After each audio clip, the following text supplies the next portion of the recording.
એક વખત એક ચકલીએ ભગવાનને કીધું કે ભગવાન, મેં કેટલી મુશ્કેલીથી મારો માળો બનાવ્યો હતો, રહેવા માટે મારું ઘર બનાવ્યું હતું, પણ તમે એક જ ઝટકામાં મારો માળો તોડી નાખ્યો.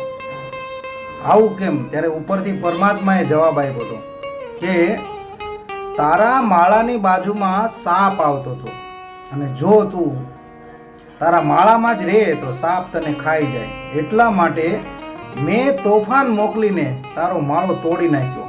કારણ કે તારો માળો જો તૂટી જાય ને તો તું ત્યાંથી નીકળી જા અને સાપ તને ન ખાઈ જાય અને તારો જીવ બચી જાય. સાહેબ, ઘણી વખત જિંદગીમાં સાહેબ એવું જ થાય છે. ઈશ્વર આપણા માટે ઘણું સારું કરતા હોય પણ આપણને એમ લાગે છે કે ના, ભગવાન આપણા માટે કંઈ સારું નથી કરતા.